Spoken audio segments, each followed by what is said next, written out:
It is way too hard for me to realize that guys like Jayson Tatum, Donovan Mitchell, and Bam Adebayo are going into year number 9 next season. That blows my mind. Like, I remember watching these guys getting drafted when I was at after prom, when I was a senior in high school, and now I'm gonna be 26 years old this fall. I know that's how time works, but I still can't believe that the 2017 draft was over 8 years ago now, and today we are gonna be regrading that draft class. And honestly, the 2017 draft class is kind of underrated. It's pretty good. And we haven't seen the number 1 overall pick get traded since the 2017 draft, where days leading up to the draft, the Philadelphia 76ers gave up a future first rounder that was a coveted first from the Sacramento Kings, which ended up being the 14th overall pick in the 2019 draft, and pick 3 to move up to number 1 to select the best guard in this class, Markel Fultz. Now, with hindsight, I unfortunately have to give this pick an F, but man, Markel Fultz was such a fun player to watch at Washington. He averaged 23 points, 5.5 rebounds, 6 assists. He shot 47%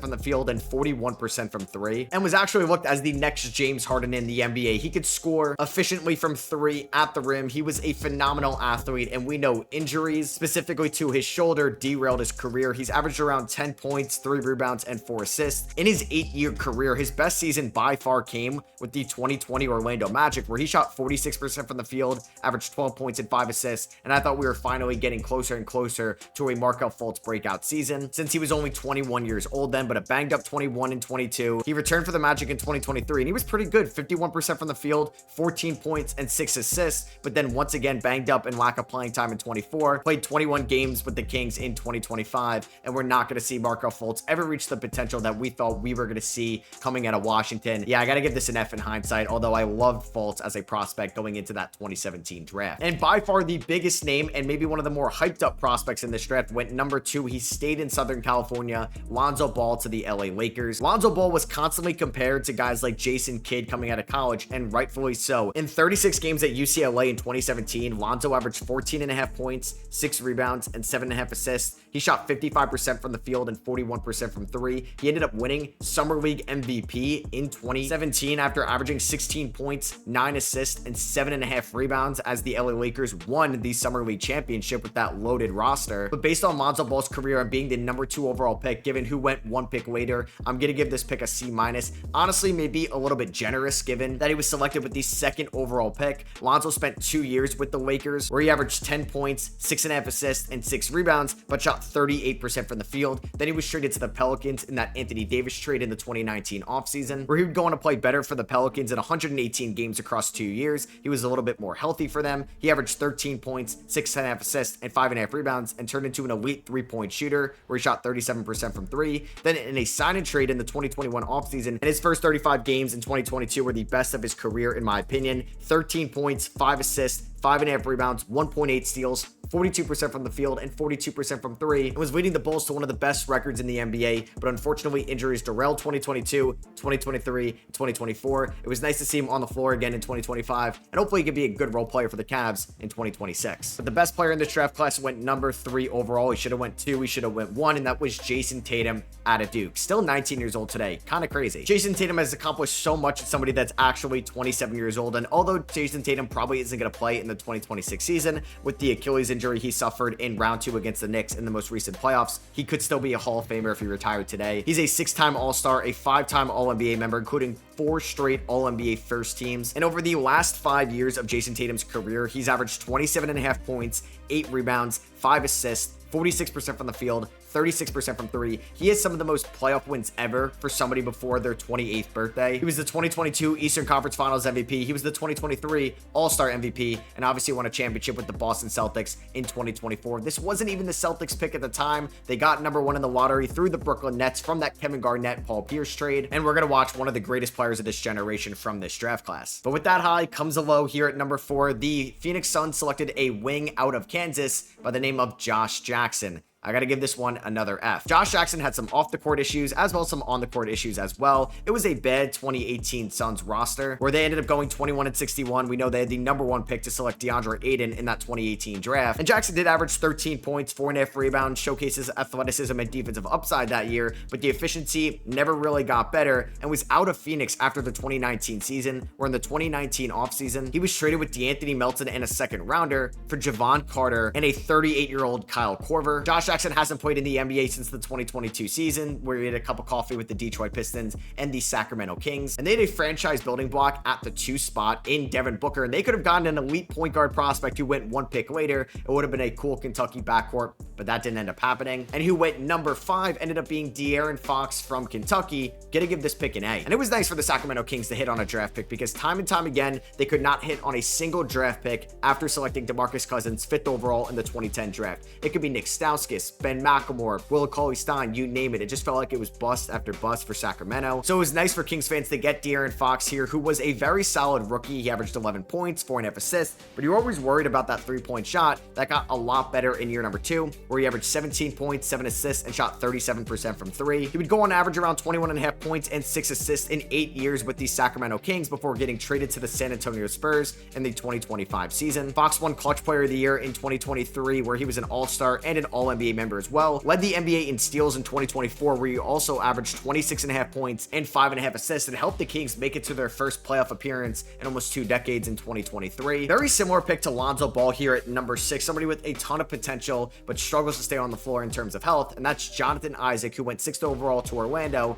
out of Florida State. And I love Jonathan Isaac as a prospect as well. He showcased some flashes in 2018 and 2019, but those were still some bad Orlando Magic teams. But he really broke out before COVID hit in 2020, where he averaged 12 points, 7 rebounds, 1.5 assists, 3.9 stocks a night, and shot 47% from the field and 34% from 3. He can guard 1 through 5 at an elite level. He could have won Defensive Player of the Year, or at least ended up on all defensive first team in 2020, but he only played 34 games and then got injured in the bubble. He didn't play at all in 2021 or 2022. He missed 2 full regular seasons. He only played 11 games in 2023. He showcased that he could be still a good defender in 2024 and got a nice extension as well from Orlando, where he appeared in 58 games. He did appear in 71 games for the Magic in 2025. Hopefully he can kind of recapture the magic he had in 2020, but him and Lonzo and Markel Fultz, some of those guys that were drafted here in the top 6, could have been all-stars one day if they never had multiple injuries. There was a massive trade on the night of the 2017 draft as well, where Jimmy Butler was traded from the Chicago Bulls to the Minnesota Timberwolves. So the Bulls ended up getting the 7th overall pick to select Lauri Markkanen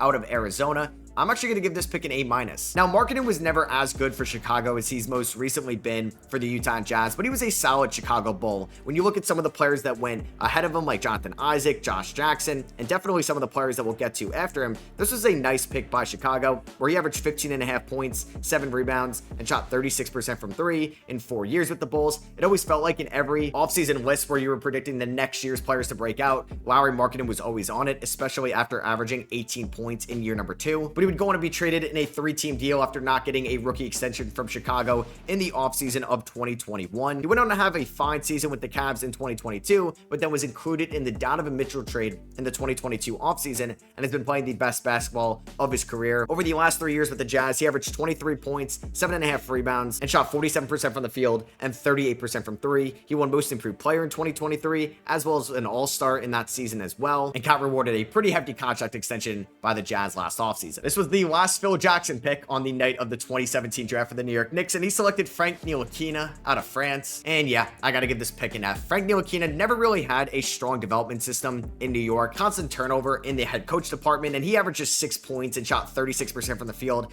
as a rookie for an awful 2018 Knicks team that ended up going 29-53. They selected Kevin Knox that year, and then in 2019 they went 17-65, hoping to get Zion Williamson. So he was on some historically bad teams in the late 2010s New York Knicks. He was then not re-signed after the 2021 season, finishing off his 4-year Knicks career averaging 5.5 points, 2.7 assists, and shooting 36% from the field. I thought he was a really good defender though. I always believed that he could have been an all-defensive player one day, but was never aggressive, not the best ball handler in the world, and was probably more of a wing than a true point guard. He bounced around for Dallas and Charlotte in 2022, 23, and 2024. Did not play in the NBA in 2025, but it wasn't really that much better of a pick that went number 9, and that was Dennis Smith Jr. to the Dallas Mavericks out of NC State. And I'm also going to give this pick an F as well. For a top 10 pick, Dennis Smith Jr. did not live up to the potential, and he was quickly pushed to the side after they drafted Luka Doncic a year later. Smith Jr. did have an exciting rookie season. He showcased his athleticism, finished 5th in Rookie of the Year voting, but 39% from the field and 31% from 3. He really struggled with his shot outside the paint for most of his career. He did become a very solid defender in 2022, 2023, and 2024 for some bad Trailblazer, Hornets, and Nets teams, and it's probably going to be an up and down G League guy if he still plays in the NBA going forward, but I gotta give this pick an F as well. And then at number 10, the Portland Trailblazers traded up to select Zack Collins out of Gonzaga. They could have taken a different big that ended up going 4 picks later to the Miami Heat. We'll get to him in a little bit. I'm gonna give this pick a C. Zack Collins has definitely had a better NBA career than a Frank Ntilikina or a Dennis Smith Jr. Even got rewarded an $18 million a year contract a couple years ago by the San Antonio Spurs. And Zack Collins in his career has averaged around 8 points, 5 rebounds, and averaged 11 points and 6 rebounds in 2023 and in 2024 for the San Antonio Spurs. He helped get the De'Aaron Fox trade done in the 2025 season with his matching salary. Not the best pick in the world, definitely not the worst pick in the world, but you'd probably like to have this one back if you were the Trailblazers, because they failed to build around CJ McCollum and Damian Lillard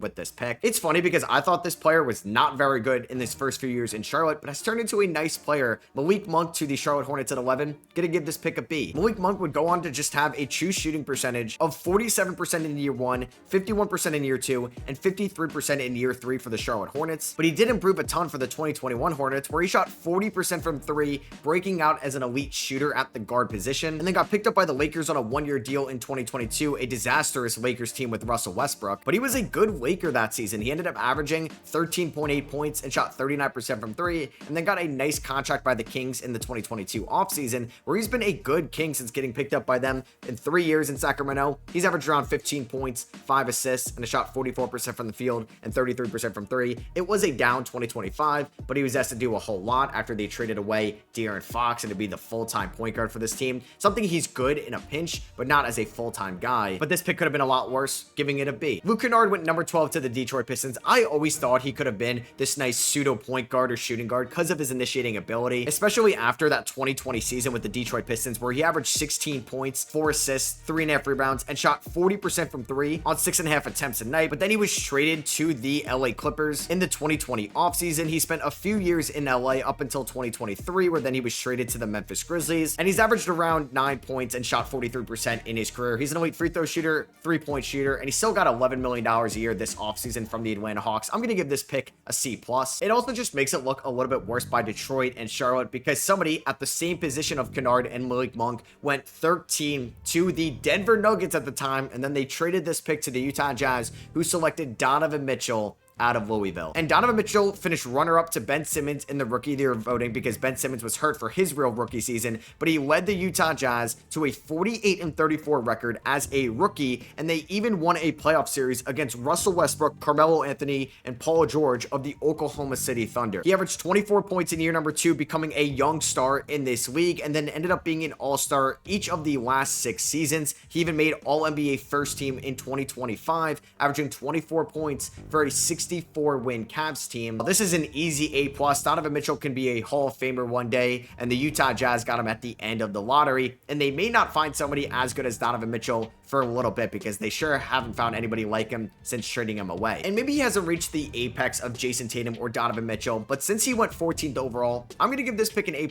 as well. Bam Adebayo to the Miami Heat out of Kentucky. Remember when I said the Portland Trailblazers missed on the number 10 overall pick because they could have selected a different big man? Yeah, that was Bam. A phenomenal pick here by Pat Riley and the Miami Heat front office. In 8 years, Bam Adebayo is a 3-time All-Star and a 5-time All-Defensive Team member, including an All-Defensive First Team in 2024. He also had 5 straight top 5 DPOY finishes, finishing as close as number 3 in 2024. Bam has averaged around 15.5 points and 9 rebounds in his career. He even won a gold medal with Jayson Tatum on the 2024 USA Olympics team, and he's been one of the best big men in the NBA since 2020 when he broke out for the Miami Heat. This was a great pick at the end of the lottery. Now, this draft had a great back end of the first round, but the middle part here, it was rough. At number 15, the Sacramento Kings, who traded down with the Portland Trailblazers from 10, selected a forward out of UNC, Justin Jackson, giving this pick an F. Now, shout out to Justin Jackson winning an NBA Finals with the 2021 Milwaukee Bucks, or at least getting a ring for doing so, because he appeared in 1 game for the Bucks that season, where he played 33 minutes. But yeah, Justin Jackson bounced around on a lot of teams in his career. 2 years with Sacramento, 2 years with Dallas, 2 years with Boston, and a year with OKC, Phoenix, Minnesota, and Milwaukee. Although he did end up winning a college national championship with UNC in 2017 and then ended up winning an NBA title technically as well. Not a lot of people could say that they did that. And the 16th overall pick was made by the T-Wolves, who got this pick as well with Jimmy Butler on the night of the 2017 draft. And they selected a big man out of Creighton by the name of Justin Patton. Gotta give this pick an F as well. Justin Patton only played 22 games in his career as a first round pick, and he played a career high 13 games with the 2021 Rockets, a team that ended up winning 17 games, that basically like 30 different players played a game with that year. 3 Fs in a row here by the Milwaukee Bucks. At number 17, selected DJ Wilson out of Michigan. Wilson played 119 games with the Milwaukee Bucks from 2018 to 2021, where he averaged 4 points, 3 rebounds, and shot 41% from the field, and then bounced around in Houston, Toronto, the G League, and Philadelphia most recently in 2024. And this is going to be our 4th F in a row. He was a college teammate with Lonzo Ball, and maybe that helped out his draft stock. TJ Leaf, who was selected here by the Indiana Pacers. Leaf would appear in 139 games for the Indiana Pacers from 2018 to 2020, averaging 3.3 points, 2 rebounds, and around 8 minutes a night, and never became that floor spacing big that people thought he could be coming out of UCLA. But then we have a much better pick here. Finally, we can get positive again. Number 19 by the Atlanta Hawks. They selected John Collins. I'm going to give this one a B+.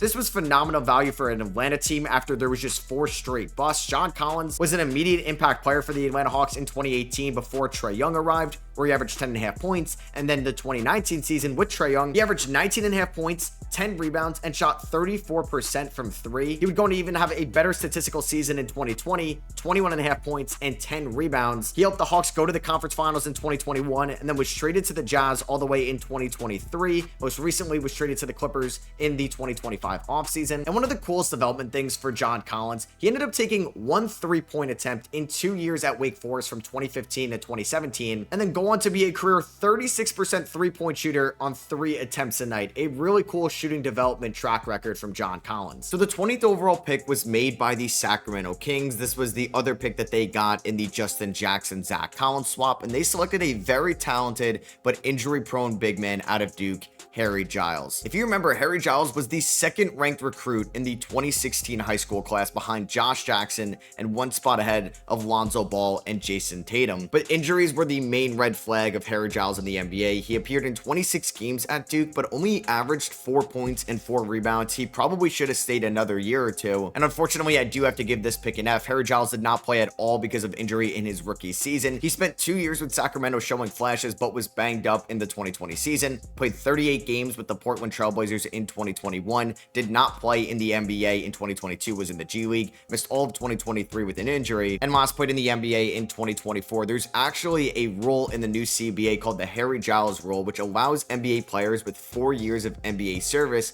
to sign a 2-way contract if they missed 1 or more full seasons due to injury. And actually, Jayson Tatum, who was in this draft class and teammates with Harry Giles at Duke, advocated for it because he missed his whole rookie season due to injury, but still technically had 4 years of NBA service. Terrence Ferguson to the Oklahoma City Thunder here, who basically came in out of high school. I have to give this an F though, sadly. Ferguson would go on to play 191 games for some pretty good OKC Thunder teams. He averaged around 4.8 points and shot 33% from the field. He was a great athlete, but then was traded to the Philadelphia 76ers in the 2020 offseason in the Al Horford salary dump, and has not appeared in the NBA since the 2021 season. But also one of the best value picks in this draft, the 22nd overall pick, the Nets took a big man out of Texas, Jarrett Allen. This is an A. Jarrett Allen has been one of the best centers in the NBA for a while now, and I was always shocked that the Cleveland Cavaliers basically got Jarrett Allen in the massive James Harden trade in 2021 for kind of next to nothing. It was 1 first-round pick for somebody that's been an all-star, who's averaged around 15 points, 10 rebounds for some good Cavs teams. That's going to be making almost $30 million a year each year for the next 4 seasons. The Nets did a good job drafting late in the first round when they didn't have a lot to work with after the Kevin Garnett, Paul Pierce trade. Shout out to Sean Marks for saving that franchise. And then at 23, we got back-to-back A's. The Toronto Raptors selected a wing out of Indiana by the name of OG Anunoby. OG Anunoby had a solid rookie season for the Raptors in 2018, where he shot 37% from 3 and averaged around 6 points. And then in 2019 for the Raptors, averaged 7 points and was a good regular season player. He was injured for their 2019 playoff run, but still helped them get in title position that season. And then really broke out in 2023 for the Raptors, where he was an all-defensive second team member, averaged 17 points, led the NBA in steals, and had 5 rebounds a night. He was then traded to the New York Knicks in December of 2023 and helped the Knicks go to the conference finals in 2025 after getting a max contract in the 2024 offseason. offseason, and he just put up 18 points,